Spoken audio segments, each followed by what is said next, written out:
अन्य जातिवादी पार्टियों के भी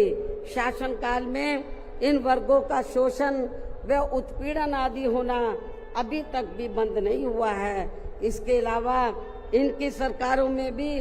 जनता को लुभाने के लिए आए दिन घोषणाएं, शिलान्यास व उद्घाटन आदि तो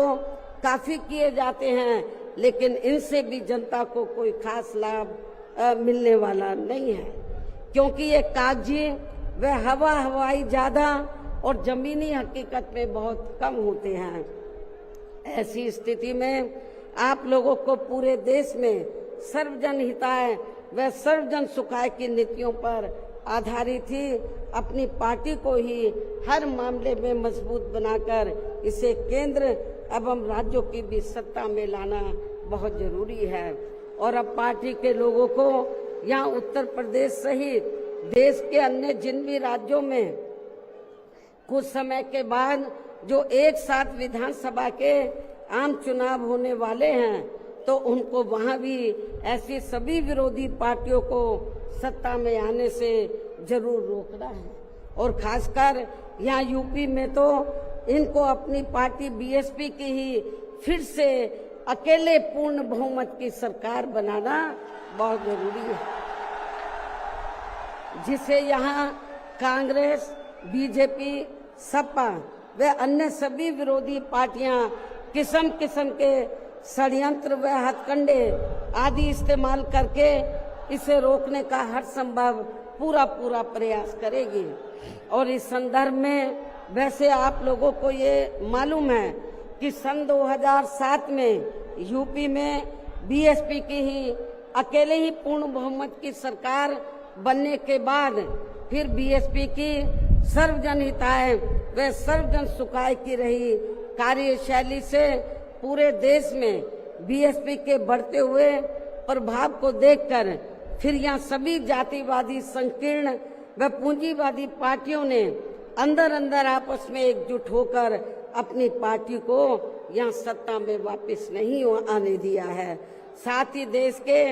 अन्य राज्यों में भी अपनी पार्टी को आगे नहीं बढ़ने दिया है, क्योंकि बीएसपी के यहाँ अकेले ही सत्ता में आने पर यहाँ यूपी में सन 2007 में बीएसपी के यहाँ अकेले ही सत्ता में आने पर इनको ये डर था,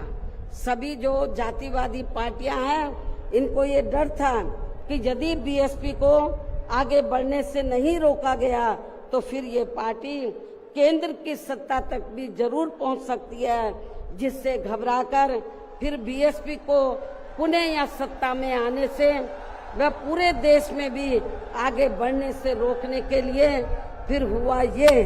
कि इसके बाद फिर खासकर यूपी में जो भी विधानसभा व अन्य राज्यों में भी विधानसभा व देश में लोकसभा के आम चुनाव हुए हैं, तो उन सभी चुनावों में यहाँ कांग्रेस, बीजेपी, सपा व अन्य सभी विरोधी पार्टियों ने अपनी खासकर जातिवादी मानसिकता के तहत चलकर वे अंदर अंदर आपस में एकजुट होकर तथा किस्म किस्म के हथकंडे इस्तेमाल करके फिर बीएसपी को इन्होंने कामयाब नहीं होने दिया। सारी जातिवादी पार्टियां अंदर अंदर एक हो गई थी। एक होकर इन्होंने जहां जहां बीएसपी जीत रही थी तो वहां इनको हराया, जो विरोधियों के कैंडिडेट जीत रहे थे उनको इन्होंने अपना वोट ट्रांसफर कराया। इसके साथ ही फिर बाकी रही से कमी ईवीएम में की गई धांधली के जरिए पूरी कर दी गई, जबकि वर्तमान हालातों में ईवीएम के काफी विरोध के चलते ये ईवीएम वाला सिस्टम कभी भी खत्म किया जा सकता है। अब ईवीएम का विरोध बहुत हो रहा है और फिर पुनः यहाँ बैलेट पेपर वाला सिस्टम लागू हो सकता है, इसकी भी काफी संभावना है। लेकिन दुख की बात यह है कि मान्यवर श्री कांशीराम जी के जीते जीतो इनका ये सपना साकार नहीं हो सका था, जिसे फिर इनके देहांत के बाद सन 2007 में इनकी एकमात्र रही उत्तराधिकारी व पार्टी की राष्ट्रीय अध्यक्ष ने अर्थात हमने यहाँ उत्तर प्रदेश में बहुजन समाज के साथ साथ समता मूलक समाज व्यवस्था में विश्वास रखने वाले उच्च वर्गों के लोगों को भी साथ में लेकर इसे पूरा भी किया है। और सन 2007 में देश के विशाल आबादी वाले यूपी स्टेट में पहली बार हमने यहाँ अपनी पार्टी के अकेले ही पूर्ण बहुमत की सरकार बनाई है। हालांकि पहले 3 बार हमने बनाई, वो मिली जुली सरकार थी, लेकिन चौथी बार हमने अकेले अपने बलबूते पर यूपी में पूर्ण बहुमत की सरकार बनाई है। जो यहाँ खासकर कांग्रेस, बीजेपी, सपा व अन्य जातिवादी पार्टियों को कतई भी अच्छा नहीं लगा है। जबकि इससे पहले केंद्र की रही भाजपा सरकार ने सत्ता का दुरुपयोग करके मेरे ऊपर व मेरे माँ बाप, भाई बहन एवं अन्य रिश्ते नातों आदि के ऊपर भी अनेकों गलत एवं फर्जी केस दर्ज करा के हम सभी को जबरदस्ती इनकम टैक्स व सीबीआई आदि के जंजाल में फंसाकर हमारी छवि को धूमिल करने का हर संभव पूरा प्रयास किया है। इसके साथ साथ आगे चलकर इन सब मामलों में केंद्र की रही कांग्रेसी सरकार ने भी हमें न्याय देने की बजाय बल्कि काफी उलझा दिया था और तब फिर हमें इन सब के विरुद्ध माननीय कोर्ट में भी जाना पड़ा है, जहां हमें न्याय मिला है। इस प्रकार से ये सब भी हमें काफी कुछ झेलना पड़ा है, लेकिन ऐसे विकट व संघर्ष भरे हालातों में भी हमने बाबा साहब डॉक्टर भीमराव अंबेडकर के बताए हुए रास्तों पर चलकर यहाँ उत्तर प्रदेश में सन 2007 में हुए विधानसभा चुनाव में अकेले ही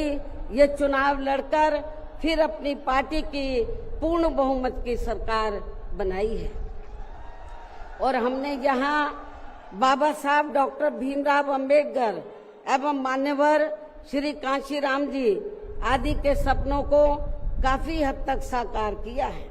और इसके लिए हमने अपनी सरकार में यहाँ जातिवादी, संकीर्ण व पूंजीवादी व्यवस्था के शिकार रहे लोगों को अर्थात सर्व समाज में से खासकर गरीबों, दलितों, आदिवासियों, पिछड़े वर्गों के साथ साथ मुस्लिम एवं अन्य धार्मिक अल्पसंख्यक समाज के लोगों के भी हित व कल्याण में अनेकों ऐतिहासिक कार्य किए हैं, जिनके नाम बदलकर उन्हें अब अन्य राज्यों में विभिन्न पार्टियों की सरकारें भुना रही है, जबकि इसका वास्तव में असली श्रेय बीएसपी को ही जाता है। साथ ही हमारी पार्टी की रही सरकार ने दलितों एवं अन्य उपेक्षित वर्गों के लोगों के हितों का सभी मामलों में पूरा ध्यान रखा है। खासकर आरक्षण का तो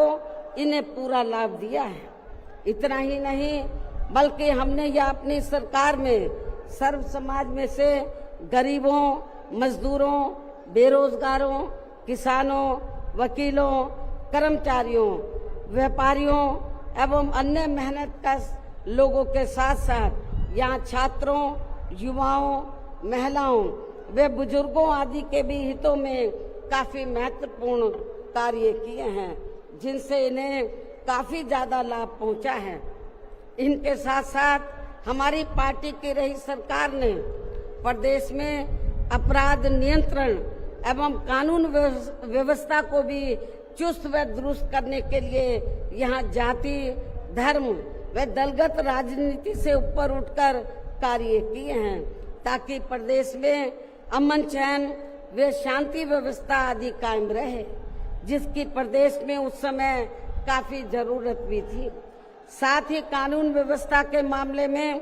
हमने यहाँ हर स्तर पर अन्याय, अपराध व भय मुक्त वातावरण भी पैदा किया है। इस प्रकार से हमारी पार्टी की पूर्ण बहुमत की रही सरकार ने यहाँ सर्व समाज के लोगों को हर मामले में व हर स्तर पर सर्वजन हिताय व सर्वजन सुखाय की नीतियों पर आधारित यहाँ काफी बेहतरीन सरकार दी है, जिसे प्रदेश की जनता अभी तक भी भुला नहीं पा रही है। और खासकर हमने रोटी रोजी देने के मामले में सर्व समाज में से यहाँ गरीबों, दलितों एवं अन्य उपेक्षित वर्गों के लोगों को काफी हद तक उन्हें आत्मनिर्भर भी बनाया है, जिनके यहाँ वर्षों से सभी विरोधी पार्टियों की रही सरकारों की जातिवादी, संकीर्ण व पूंजीवादी सोच होने के कारण काफी ज्यादा उपेक्षा की गई है। इतना ही नहीं, बल्कि हमने वर्तमान केंद्र की सरकार की तरह अपने राजनीतिक स्वार्थ में इनके टैक्स के पैसों से ही थोड़ा सा मुफ्त में राशन देकर इनको अपना गुलाम व लाचार नहीं बनाया है, अर्थात इनको दूसरों के ऊपर निर्भर नहीं रखा है। इसके साथ साथ हमारी पार्टी की रही सरकार ने देश में यहाँ बहुजन समाज में समय समय पर जन्मे अपने महान संतों, गुरुओं व महापुरुषों में भी खासकर महात्मा ज्योतिराव फूले, छत्रपति शाहू जी महाराज, नारायण गुरु, बाबा साहब डॉक्टर भीमराव अंबेडकर, मान्यवर श्री कांशीराम जी, संत गुरु रविदास जी व गौतम बुद्ध आदि को भी विभिन्न रूपों में पूरा आदर सम्मान दिया है। जो ये सब यहाँ जातिवादी पार्टियों को कतई भी रास नहीं आ रहे हैं, और इस मामले में समाजवादी पार्टी तो सबसे आगे रही है। और अब ये समाजवादी पार्टी यहाँ अपने राजनीतिक स्वार्थ में जबरन पीडीए आदि की हवाई बातें करके इन वर्गों को गुमराह करने में लगी है, जबकि हमारी पार्टी की रही सरकार ने अपने संतों, गुरुओं व महापुरुषों आदि के नाम पर यहाँ प्रदेश में जिन जिलों, संस्थानों एवं योजनाओं आदि के नाम रखे थे, तो उनमें से काफी को तो सपा की रही सरकार ने बदल दिया है, जैसा कि शुरू में मैंने आप लोगों को बताया है। साथ ही हमने इन वर्गों के विकास व उत्थान में जो अनेकों महत्वपूर्ण योजनाएं शुरू की थी, तो उन्हें भी अधिकांश बंद कर दिया गया है। आरक्षण दिए जाने के मामले में भी सपा की रही सरकार ने यहाँ दलितों, आदिवासियों एवं अन्य पिछड़े वर्गों के लोगों के साथ हमेशा पक्षपात वाला रवैया ही अपनाया है। इनके पदोन्नति में आरक्षण को तो इस पार्टी की रही सरकार ने एक प्रकार से यहाँ खत्म ही कर दिया था। इसके अलावा इनकी रही सरकार में यहाँ गुंडों, बदमाशों, माफियाओं एवं अन्य अराजक तत्वों को ही ज्यादातर बढ़ावा दिया गया है, जिसकी वजह से यहाँ कानून व्यवस्था भी काफी बुरी तरह से चरमरा गई थी। और अब अधिकांश मामलों में लगभग यही स्थिति हमें यह वर्तमान बीजेपी की सरकार में भी देखने के लिए मिल रही है, जबकि आजादी के बाद इनसे पहले यहाँ शुरू में काफी वर्षों तक कांग्रेस पार्टी के रहे शासनकाल में तो इन वर्गों का हर स्तर पर काफी ज्यादा शोषण व उत्पीड़न आदि हुआ है। एक प्रकार से कुल मिलाकर यहाँ यूपी में कांग्रेस पार्टी का भी ज्यादातर जातिवादी, संकीर्ण व पूंजीवादी सोच के आधार पर ही शासन चलता रहा है। और सन 1975 में देश में लगी इमरजेंसी में तो कांग्रेस पार्टी की रही सरकार ने यहाँ बाबा साहब के संविधान को भी काफी हद तक प्रभावहीन ही बना दिया था, जिसकी आड़ में अब इस पार्टी के लोग आए दिन किस्म किस्म की नाटकबाजी करते रहते हैं। संविधान को हाथ में लेकर किस्म किस्म की नाटकबाजी करते रहते हैं। इसके साथ साथ कांग्रेस पार्टी ने हर प्रकार के हथकंडे इस्तेमाल करके बाबा साहब डॉक्टर भीमराव अंबेडकर को